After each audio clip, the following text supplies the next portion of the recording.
Hey, what's up everyone, Morey Croson here, and today we're going to be going over why height matters when it comes to sprinting, and we'll start the video right now. This is the newest edition of the Performance Lab. Reach your individual goals. You don't want to just talk about straight line speed. We also want to talk about your ability to be quick. We break down your video. Let's make you into the quarterback I know you can become. Alright, so this is something that I've been hearing a lot lately, or been seeing a lot lately in the comments, is really going into, essentially, does height matter? And in some degrees, I obviously think that it doesn't, just because, we have the fastest American ever here, 5'11", with Tyson Gay. And then, Usain Bolt, though, is 6'5", but there's been a lot of guys that have run sub 10 that aren't necessarily 6'5".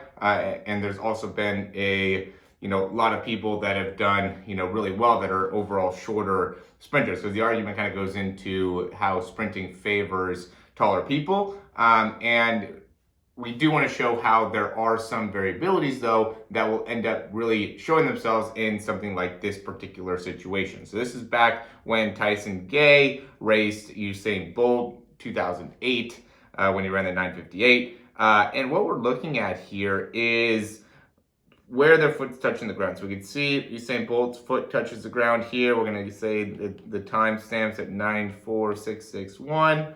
Right, and then we see Tyson Gay's foot touch similar time, let's say 9:47, we could say 4. So there's a 0.08 difference here, okay, because I think this is a little bit early. This is 2, and then that's 6. So this is a little bit early, so I'm going to just say 4, halfway in between. So there's a 0.08 difference in their foot contact there. So then we're going to go 1, and we're going to go 2, and we're going to go 3. Okay, so you can see where in 3 steps Usain Bolt's able to get to essentially that 8-meter mark there. Is able to cover that whole distance. And now Tyson Gay's going to hit, and we're going to go where he hits the ground. Okay, we'll go 95.328. Or sorry, it's 329. But and then we're gonna go with Tyson Gay hitting the ground, and it's pretty close. 95, maybe 36. Whoops, 36. Right? So now we're at 0.04. So in that period of time, Tyson Gay was able to, turn over faster. Okay, so he didn't spend as much time cycling his legs as Usain Bolt did, but Usain Bolt picked up more distance within that same period of time, right? So what ends up being the advantage when you are, let's say 6 feet or under, is that there's ability to have a faster turnover rate. And that's really where you want to be able to excel, is being able to cycle your legs faster. So within, that period of time, he was able to gain some speed on him in terms of how fast his legs were moving, where Usain Bolt, right, so we can maybe say 6'3" and up, it's going to have a little bit longer overall, cycle time. So let's go ahead and break these cycles down. So we're going to go from the time Usain Bolt's foot hits the ground, 95329, till when that right leg touches back on the ground again, 95.79. So an entire cycle for him takes 0.47 seconds. Okay, where we're going to go with Tyson Gay, 95.562. 95.96. Maybe a little bit longer. 0.4, probably to 0.42. Okay, so essentially what this is showing is that Tyson Gay is, in that same cycle is going 0.4 to 0.42, somewhere in that general time period is how fast he goes from when his foot touches the ground until that same leg cycles all the way through, right? So that includes his turnover speed, which we've done this before, is about 0.3, and his foot contact's about 0.1.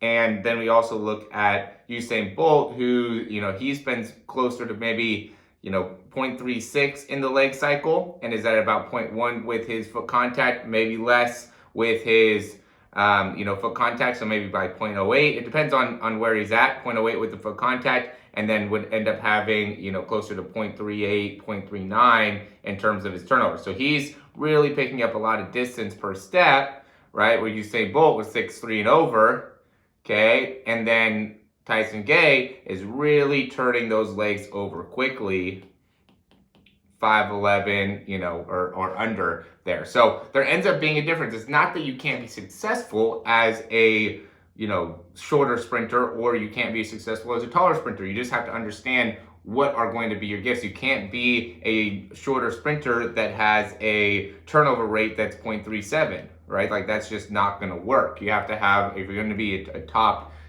performing sprinter and you're under 5'11", you're going to have a turnover time, or when your foot's off the ground, closer to 0.3 to 0.33, where, if you're somebody like Usain Bolt, you're not going to be able to spend a lot of time on the ground, and you're going to end up wanting to have more distance per step. So it's going to be closer to 0.36 to 0.38 with not very much time spent on the ground, under 0.1.